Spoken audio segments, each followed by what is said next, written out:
இன்னைக்கு இந்த தங்க வயல்ல எல்லாருக்கும் தங்க கொடுத்த கை இன்னைக்கு நம்மளுக்கு பிஞ்சன் வரணும்ன்ட்டு அந்த கையில் போயிட்டு இந்த அதிகாரிகள்கிட்ட தாலுக்கா ஆஃபீஸ்கிட்ட நாங்கள் கை சாச்சி எனக்கு பிஞ்சன் கொடுங்கன்ட்டு பிச்சை கேட்குற மாதிரி ஒரு சுச்சுவேஷன் இன்னைக்கு பண்ணிடுறாங்க. அந்த வெயிலில் போயிட்டு அந்த ஆஃபீஸருக்காக ஒரு நாள் இந்த காலையில் 9 மணிக்கு போனால் 6 மணி வரைக்கும் அங்கே நிற்க இருக்கிறாங்க இல்லையா. எல்லாம் வயசான ஆளவங்க, ஃபிசிக்கலி சேலஞ்ச் பர்சன் தான் அங்கே போகிறது. அவங்களுக்கு எதனா ஒரு ஆபத்து ஆயிடுச்சு, பிபி லோ ஆயிடுச்சு, பிபி ஹை ஆயிடுச்சு, காரிடார் அரெஸ்ட் ஆயிடுச்சு, எதனா ஆயிடுச்சு, இதுக்கெல்லாம் யார் பொறுப்பு? ஸோ யாருக்கு எதனா ஆயிடுச்சுன்னா நான் அந்த ஹாஸ்பிட்டல் இஷ்யூ எப்படி எடுத்தானோ இந்த இஷ்யூ அப்படியே எடுத்து ஒரு பெரிய போராட்டம் பண்ணுற ஒரு சான்ஸ் நம்மளுக்கு கொடுக்கூடாது. நான் உங்களுக்கு கையெடுத்து கூப்பிட்றேன் மேடம், தயவு சேர்ந்து இது உடனே இன்ட்ரெஸ்ட் எடுத்து பண்ணுங்க. இன்னொரு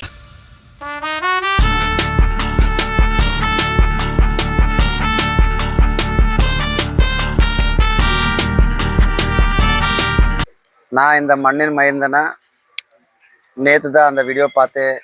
இந்த ஒரு 5-6 நாள்லேருந்து அது எல்லா நியூஸ் பேப்பர்லையும் பார்த்தேன். ஏதோ சரியாக போகுது, எல்லாம் நல்லதாகலான்ட்டு நான் கூட இவ்வளோ நாள் சும்மா இருந்தேன்.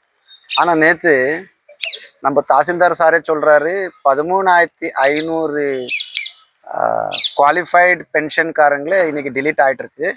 ரீசன் வந்துட்டு இன்கம் இல்லை, ப்ளஸ் ரேஷன் கார்டில் வாட் வி சே தட் அவங்க பிள்ளை யாருன்னு ஆட் இருந்த சிங்கிள் ரேஷன் கார்டு இருந்ததா அது எலிஜிபிள்ன்ட்டு சொல்கிறாங்க. இப்போது இன்கம் சர்டிஃபிகேட் போனோன்னா 60 வருஷம் வயசான பெரியவங்களுக்கு வேலை யார் கொடுப்பாங்க? 60 வருஷம் வேலை இராதவங்களுக்கு தான் இந்த பென்ஷன்ன்றது கவர்மெண்ட்டு இன்னைக்கு பண்ணியிருக்கிறது இல்லை. இது கிட்ட 40-50 வருஷத்துலேருந்து நம்மளுக்கு சுதந்திரம் வந்தப்புலேருந்து இது பண்ணியிருக்கிறது. ஆனால் இன்னைக்கு ஒரு நினைப்பை பார்த்தா ரொம்ப நோவாகுது. தங்கம் கொடுத்த கை போயிட்டு எனக்கு பிஞ்சன் கூடன்ட்டு போயிட்டு அங்கே நிற்கிற ஒரு சுச்சுவேஷன் எடுத்து வந்திருக்கிறாங்கன்னா இதுக்கு நேர காரணம் ரூபகலா மேடம், எம்எல்ஏ மேடம் தான்ட்டு நான் கேட்குறேன். இன்றைக்கி நம்ம மேடம் சொல்கிறாரு, டாக்டர் ரூபகலா சசிதர் மேடம் அவங்க கேஜ் ஆஃப் டெவலப்மெண்ட் நல்லா இருக்குது, என் மக்களுக்கு நான் என்ன வேணாலும் பண்ணுறேன்ட்டு பேசுகிறாங்க. நான் மேடம் அவருக்கு இப்போ அதை தான் கேட்குறேன். நான் மேடம், நீங்கள் தார் ரோடு போடுறதுக்கு காட்டுற இன்ட்ரெஸ்ட்டு இந்த 13,400-500 ஏழைப்பட்டவங்க பற்றி உங்களுக்கு ஏன் அந்த இன்ட்ரெஸ்ட் இல்லைன்ட்டு நான் கேட்க போகிறேன். இது வந்துட்டு நீங்கள் பண்ணியிருக்கிற ஒரு நல்ல காரியம்தான்.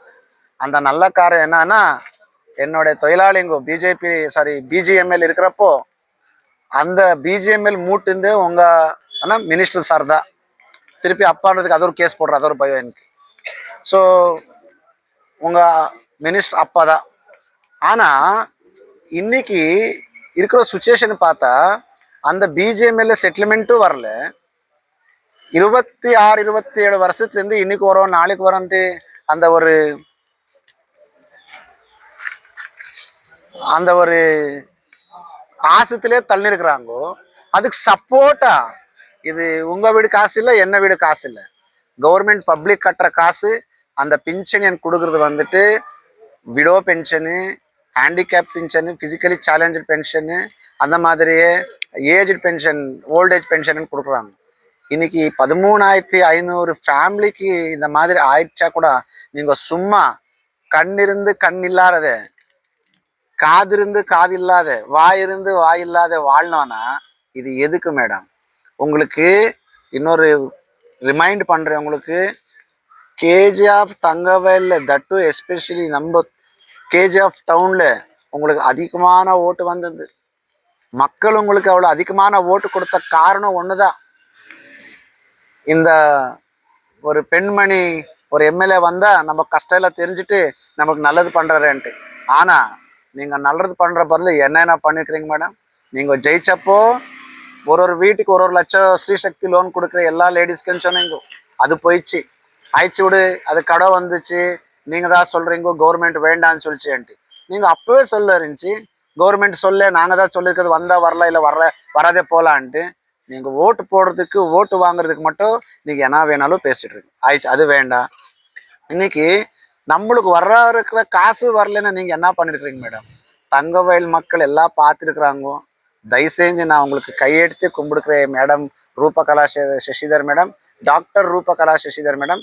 நீங்கள் நிறைய படிச்சிருக்கிறீங்களா, உங்களுக்கு டாக்டரேட் வந்திருக்கு, ஸோ நான் உங்களை மாதிரி ஜாஸ்தி படிக்கல மேடம், எனக்கு கொஞ்சம் தான் தெரியும். அந்த கொஞ்சம் தெரிஞ்சதான் நான் உங்களை ரிக்வெஸ்ட் பண்ணுறேன். இந்த 13,400 ஃபேமிலிஸு யார் யாருக்கு அந்த பென்ஷன் ஸ்டாப் ஆயிருக்கு, உடனே அந்த பென்ஷன் ரிலீஸ் பண்ணோம். அந்த பென்ஷன் ரிலீஸ் பண்ணிட்டு 3 மாதம் 4 மாதத்துக்கு பெண்டிங் இருக்கா, அந்த பெண்டிங்கும் உடனே வரணும். இது வரலன்னா அந்த கேஜிஎஃப் முனிசிபல் ஹாஸ்பிட்டலுக்கு எப்படி போராடணுமோ அந்த ஒரு விதத்தில் அதுக்குன்னா டபுள் ட்ரிபிளாக உங்ககிட்ட வந்து நம்ம நியாயம் கேட்குறோன்ட்டு நான் உங்கள்கிட்ட நான் ரிக்வெஸ்ட் பண்ணுறேன். தயவுசெய்து இந்த 13,500 பென்ஷன் ஹோல்டர்ஸ் என்ன இருக்கிறாங்களோ அவங்களுக்கு உடனே பென்ஷன் வரணுன்ட்டு நான் உங்களை கேட்குறேன். சார் வெயில்ல அவங்க வயசுல நிற்கிறாங்க. சப்போஸ் கூட ஒரு அரசியல் இருக்கிறவங்க யாரெல்லாம் போய் அவங்க ஃபேமிலி சம்பந்தத்துக்கு நின்றாங்கன்னா எவ்வளோ பேர் வழியா இருக்கும். இப்போ சாமானிய ஒரு மக்களுக்கு வந்து இந்த மாதிரி நடந்தால் பரவாயில்லையா? சப்போஸ் யாரோ ஒருத்தர் மயக்கட்டு வந்து ஏதோ ஒன்று ஆச்சா பிரசவம், அது யார் பொறுப்பேற்றுப்பாங்க? அப்படியே மேடம் ஜி, நீங்கள் தான் சொல்கிறீங்கோ நான் மக்களுக்கு நிறையா பண்ணுறேன்ட்டு. இப்போது உங்களுக்கு எதனா நல்லது ஆயிடுச்சு, இல்லை நல்லதில்லை, நான் நல்லதாகல, எதனா உங்களுக்கு ஹாஸ்பிட்டலுக்கு போனான்னா பெரிய ஹாஸ்பிட்டலுக்கு போகிறேன். இன்றைக்கி தங்கவேல் கொடுத்த ஒரு கைக்கு ஸ்மால் ரிக்வெஸ்ட் மேடம், நான் அந்த கேஜிஎஃப் ஹாஸ்பிட்டல் இஷ்யூவை நான் ஒரு ப்ரொடெஸ்ட் பண்ணேன். நீங்கள் என்னென்ன பண்ணீங்கன்ட்டு உங்களுக்கே தெரியும், உங்களுடைய சூப்பர் எம்எல்ஏக்கும் தெரியும். ஸோ நான் வந்துட்டு நம்மளோட போலீஸ் டிபார்ட்மெண்ட் ஹெல்ப் கேட்டு அவங்க ரொம்ப ரெஸ்பெக்ட்டு ஒரு லீகலாக எனக்கு ப்ரொடெக்ஷன் பண்ணாங்க. நீங்கள் அன்றைக்கி ஒரு வார்த்தை சொன்னீங்க, 6 மந்த்ஸில் நான் ஐசியூ எடுத்துன்னு வந்துடுறேன்ட்டு. மேடம் எங்கே போயிடுச்சு ஐசியூ மறந்துட்டீங்க. இப்போது ஐசியூ மறந்துட்டு 3,000 கோடி எடுத்துன்னு வந்திருக்கிற, 5,000 கோடி எடுத்துன்னு வந்து இண்டஸ்ட்ரி கட்டுறேன்ற. ஏன் 3 வருஷத்துலேருந்து உங்களுக்கு தெரியலையா மேடம்? இந்த மாதிரி பொய் சொல்கிறதெல்லாம் விட்டு நீங்கள் உண்மையான எடுத்துன்னு வந்தால் சொல்லுங்க டேட் என்ன, இந்த மாதிரி நாளில் நான் இவ்வளோ இந்த மாதிரி கம்பெனிக்கு நான் ஓப்பன் பண்ணுறேன், இவ்வளோ பேருக்கு நான் எம்ப்ளாய்மெண்ட் கொடுத்துக்கிறேன்னு சொல்லுங்க. நான் கூட உங்களுக்கு சல்யூட் எடுக்கிறேன் மேடம். ஸோ இதெல்லாம் பார்த்துட்டு அவங்க கட்சிக்காரங்க தான் சொல்கிறாங்க, எனக்கு அவங்க பெரிய தலைவர் தான் நன்றேன். அவங்க என்ன வாடா போடான்னு திட்டினா கூட நாங்கள் திட்டுறதில்ல. அவங்க என்ன வாடா போடான்ல, நான் கூட அவங்க மேடமே வாடி போடியான்ல நான் ஆன்றதில்லை. ஏன்னா என்னோட அப்பா எனக்கு கற்றுக் கொடுத்துருக்குறது, என்னோட கேஜிஎஃப் எனக்கு கற்றுக் கொடுத்துருக்குறது, ஒரு பெண்மணிக்கு நம்ம ரெஸ்பெக்ட் கொடுக்கணும். நான் இப்போவுமே ரூபக்கான்னு தான் கூப்பிடுறேன், ரூபத்தாயின்னு தான் கூப்பிடுறேன். ஆனால் அவங்க சொல்கிறாரு மோகன் கிருஷ்ணா யார் எதேதோன்னு பேசுகிறார். ஆனால் கூட ஒரு ஆர்டினரி காமன் மேனாக இந்த கேஜிஎஃப் தங்கவேல பிறந்த ஒரு மண்ணின் மைந்தனா இன்றைக்கி நான் உங்களுக்கு லெட்டர் எழுதியிருக்கிறேன் மேடம். இது ஏதோ எனக்கு அட்வர்டைஸ்மெண்ட் பண்ணோம், இல்லை நான் உங்களுக்கு ஏதோ ஒரு மைலேஜ் ஜாஸ்தி கொடுக்கணுன்ட்டு இல்லை, இந்த கஷ்டம் எல்லாம் பார்த்து உங்களுக்கு நான் ஒரு ரிக்வெஸ்ட் பண்ணியிருக்கிறேன், ஒரு லெட்ரு காட்டிருக்கிறேன். தயவுசெய்து அந்த லெட்டருக்கு ரிப்ளை பண்ணிட்டு அந்த இருக்கிற லெட்டர் டிமாண்ட்ஸ் எல்லாம் நீங்கள் நிறைவேறிக்கணும். நீங்கள் நிறைவேற்பீங்கோ இல்லைன்னா ஜனம் ரொம்ப கோபம் வந்து உங்களை மேலே அடுத்த வாட்டி அந்த சான்ஸ் இருக்கிறது இல்லைன்ட்டு நான் கேட்டுக்கிறேன்.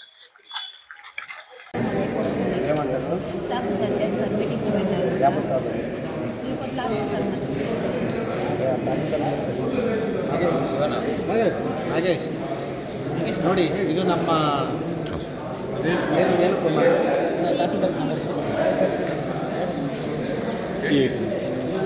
ತಹಸೀಲ್ದಾರ್ ಇವತ್ತು ಇನ್ಕಮ್ ಸರ್ಟಿಫಿಕೇಟ್ಗೋಸ್ಕರ ಕ್ಯಾಸ್ಟ್ ಸರ್ಟಿಫಿಕೇಟ್ಗೋಸ್ಕರ ಯಾವ ರೀತಿ ಪರಿಸ್ಥಿತಿ ಬಂದೈತೆ. ನಿಮ್ಮ ಹೆಸರೇನು, ಏನು ಓದ್ತಾ ಇರೋದು ಈಗ? ಸೆಕೆಂಡ್ PUC CETಗೆ ಹೋಗ್ಬೇಕು. ಈ ಹೆಣ್ಣುಮಗಳು ಕಷ್ಟಪಟ್ಟು ಸೆಕೆಂಡ್ PUC ಮಾಡಿದ್ದಾರೆ. ಇವತ್ತು ಅವ್ರಿಗೆ ಕ್ಯಾಸ್ಟ್ ಸರ್ಟಿಫಿಕೇಟ್ ಬೇಕಂತ ಇವತ್ತು ಕೊನೆಯ ದಿನಾಂಕ. ನಮ್ಮ ದಂಡಾಧಿಕಾರಿ ತಮ್ಮ ಕೊಟ್ಟರೆ ಇವತ್ತು ಕ್ಯಾಸ್ಟ್ ಸರ್ಟಿಫಿಕೇಟ್ ಸಿಕ್ಕಿದ್ರೆ ನಾಳೆ ಅವರು CETಗೆ ಎಕ್ಸಾಮ್ಗೆ ಹೋಗ್ಬೋದು. ಕರೆಕ್ಟ್ ಅಲ್ಲ? ನಾಳೆ ಲಾಸ್ಟ್ ಡೇಟ್ ಅಂತ. ಇವತ್ತು ಹೆಣ್ಮಕ್ಳು ಇಲ್ಲಿ ಹುಡ್ಕೊಂಬಂದಿದ್ದಾರೆ. ನಾವು ಹೆಂಗೆ ಇದನ್ನು ಹೇಳಬೇಕು, ಯಾವ ರೀತಿ ಹೇಳಬೇಕು ಅರ್ಥ ಆಗ್ತಾಯಿಲ್ಲ. ಮಾನ್ಯ ದಂಡಾಧಿಕಾರಿಗಳೇ ನಿಮ್ಮ ಕೈ ಎತ್ತಿ ಬೇಡ್ಕೊಳ್ತಾ ಇದ್ದೀನಿ, ಇವರ ಒಂದು 12 ವರ್ಷಗಳ ಪರಿಶ್ರಮ ಹಾಳಾಗ್ಬಿಡ್ತದೆ. ದಯಮಾಡಿ ನೋಡಿ. ಇವತ್ತು ನಾವು ಕೊಡಪ್ಪ, ಫೋನ್ ಕೊಡಪ್ಪ, ಎತ್ತಾ ಇಲ್ವಾ?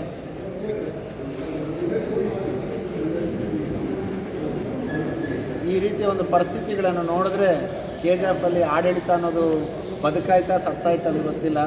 ಆಲ್ರೆಡಿ ಈಗ 6 ಗಂಟೆ 10 ನಿಮಿಷ ಆಗ್ತೈತೆ. ಈ ಹೆಣ್ಣು ಮಗಳಿಗೆ ಉತ್ತರ ಕೊಡೋವಂಥವ್ರು ಯಾರು? ಇವತ್ತಿಲ್ಲಿ ಮೋಹನ್ ಕೃಷ್ಣ ಹತ್ರ ಬಂದಿದ್ದಕ್ಕೆ ಮತ್ತು ಅವ್ರು ಕೇಳ್ತಾರೆ, ನೀನು ಯಾಕೆ ಹೋದೆ ಅಲ್ಲಿಗೆ, ಹಂಗೆ ಮಾಡ್ತೀರಿ ಹಿಂಗೆ ಮಾಡ್ತೀರಿ ಅಂತ ಅವ್ರು ಭಯ ಇಡ್ತಾರೆ. ಜನರಿಗೆ ನ್ಯಾಯ ಕೊಡಿಸ್ಲಿಕ್ಕೂ ಆಗಿಲ್ಲ ಅಂದರೆ ಹೆಂಗೆ ಕೊಡೋದು? ಹೋಗಿದ್ರಿ ಇವಾಗ ಅಲ್ಲಿಂದ ಶಿವಂತ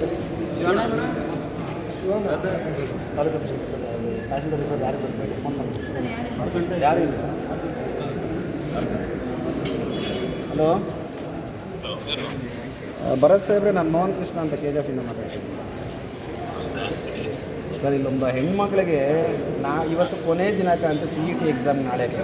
ಆ ಹೆಣ್ಮಕ್ಳು ಬಂದಿದ್ದಾರೆ, ಕ್ಯಾಸ್ಟ್ ಸರ್ಟಿಫಿಕೇಟ್ ಇಲ್ಲ ಅಂತೇಳಿ ಅವ್ರು ನಿಂತೋಗುತ್ತೆ. ತಾವು ತಮ್ಮ ಕೊಟ್ಟರೆ ಆ ಹೆಣ್ಮಕ್ಳು ಕ್ಯಾಸ್ಟ್ ಸರ್ಟಿಫಿಕೇಟ್ ಸಿಕ್ಕಿದ್ರೆ ನಾಳೆ CETಗೆ ಹೋಗ್ಬೇಕು. ಎಷ್ಟು ದಿನ ಆಯ್ತಮ್ಮ ಅಪ್ಲೈ ಮಾಡಿ? 1 ವಾರ ಆಯ್ತಂತೆ ಸರ್. ಏನಾದರೂ ಅನುಕೂಲ ಮಾಡ್ಲಿಕ್ಕೆ ಆಗುತ್ತೆ ಸರ್ ಆ ಹೆಣ್ಮಕ್ಳಿಗೆ?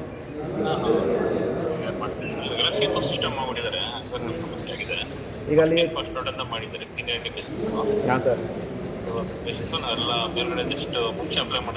ಈಗ I think you could understand the situation sir. ಅವತ್ತು ಈಗ ಇವತ್ತು ಕೊಟ್ಟರೆ ನಾಳೆ ಆಗುತ್ತಂತೆ.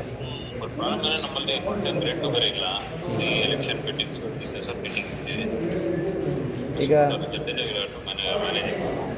ಇವತ್ತೇನು ಯಾರಿಗಾದ್ರೂ ಇವತ್ತು ನಾವು ಹೆಣ್ಮಕ್ಳಿಗೆ ಏನು ಹೇಳ್ಬೋದು ಸರ್? ತಮ್ಮ ಕಡೆದು ಏನು ಅನುಕೂಲ ಆಗ್ಬೋದು? ಯಾವ ಕ್ಯಾಸ್ಟನ್ನು? SC ಅಲ್ಲಿ ಯಾವುದು ಸರ್? SCಯಲ್ಲಿ ಪರಿಯಣ್ಣು ಗ್ರೂಪ್ ಏನು ಬರುತ್ತಂತೆ ಸರ್. ಇವತ್ತು ತಮ್ಮ ಕೊಟ್ಟರೆ ಆಗುತ್ತೆ ಸರ್. ಅದನ್ನೇ ಸರ್. ಈಗ ಅಲ್ಲಿ ಯಾರಾದರೂ ಕಳಿಸ್ಕೊಳ್ಳ ಸರ್ ಸ್ವಲ್ಪ ಹೆಣ್ಮಗಳನ್ನ ಅಲ್ಲಿಗೆ? ಅಲ್ಲ, ನಾನು ಅವ್ರು ಕೊಡ್ತೀನಿ ಸ್ವಲ್ಪ. ಒಂದು ನಿಮಿಷ ಅವ್ರು ಕೊಡ್ತೀನಿ ರೀ ಸರ್. ಮಾತಾಡೋದು ಮಾತಾಡಿ ತಹಸೀಲ್ದಾರ್ ಅವ್ರು ಮಾತಾಡಿ. ಒಂದು ನಿಮಿಷ ರೀ ಸರ್. ಯಾವಾಗ ಕೊಟ್ರಮ್ಮ ಸರ್? ನೆನ್ನೆ RD ನಂಬರ್ ಎಲ್ಲ ಕೊಟ್ಟಿದ್ದಾರಂತೆ. ತಮ್ಮಿಲ್ಲ ಅಂತ ಪೆಂಡಿಂಗ್ ಇಟ್ಟಿದ್ದಾರೆ. ಇವಾಗ ಅಪ್ಲೈ ಮಾಡಿದ್ದು ನೀವು ಸರ್? 1 ವೀಕ್ ಆಯ್ತಂತೆ ಸರ್. ಸರ್ ಅದಕ್ಕೆ if you don't mind sir, please ಅದು ಹೆಣ್ಮಕ್ಳು ನಾಳೆ CET ಬರೀಬೇಕಂತೆ. ಅದು ಯಾರಾದರೂ ಒಬ್ರಿಗೆ ಹೇಳಿ ಏನಾಗೈತೆ ಅಂದರೆ ಅಷ್ಟು ತಿಳ್ಕೊಳ್ಳೋಣ ಸರ್. ಅಲ್ಲಿ ಕಳಿಸ್ಕೊಡ್ತೀನಿ ಸರ್, ಅಲ್ಲಿ ಕಳಿಸ್ಕೊಡ್ತೀನಿ. ಸ್ವಲ್ಪ ಯಾರಿಗಾದ್ರೂ ಹೇಳಿ ಸರ್ ತಮ್ಮ ತಾಲೂಕು ಆಫೀಸ್ ಹತ್ರ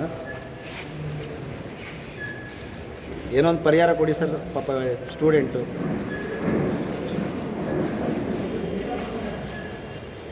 ಸರ್ ಕೇಳಿಸಿಲ್ಲ ಸರ್. ಏನಮ್ಮ ನಿಮ್ಮ ಹೆಸರು? ಶಿವರಂಜಿನಿ ಅಂತ ಸರ್.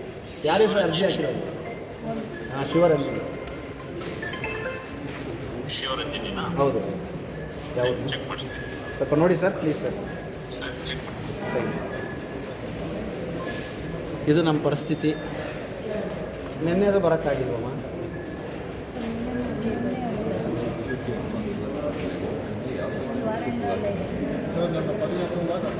పది గంటల దాకా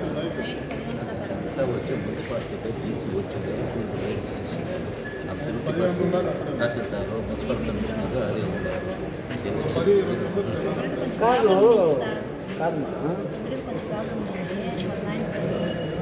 మీ పాప కదా సరే. ఈ మధ్యాహ్నం ఒక 2 గంటల 3 గంటల కన్నా వచ్చి నేనే వచ్చింది కదా. ಏನೋ ಬೇರೆ ಐಡಿಯಾ ಆಯ್ತಾ ಸರ್? ಏನಿಲ್ಲ ಸರ್, ಇಷ್ಟು ಬಂದರೆ ನಾಳೆ ಟೈಮ್ ಆಗಲ್ಲ ಸರ್. ಅಷ್ಟು ನಾನು ಇನ್ನೊಂದು ಸಲ ಮಾತಾಡ್ತೀನಿ. I try my level best please hopes ಕೊಡು. ಕಾಳಿನ ಲಾಸ್ಟಾ?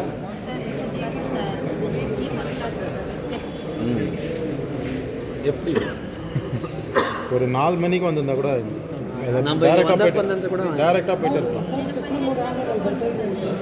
ಅದು ಯಾರಾದರೂ ಹೆಲ್ಪ್ ಮಾಡ್ಲಿಕ್ಕೆ ಬರ್ತದ?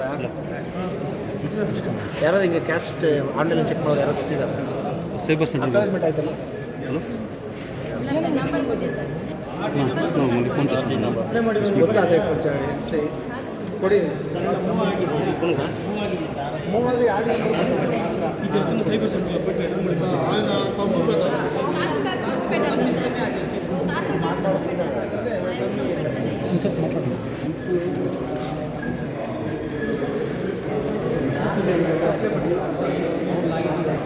ಚಾರ್ಜರ್ ಆಯ್ತು ಏನಂತ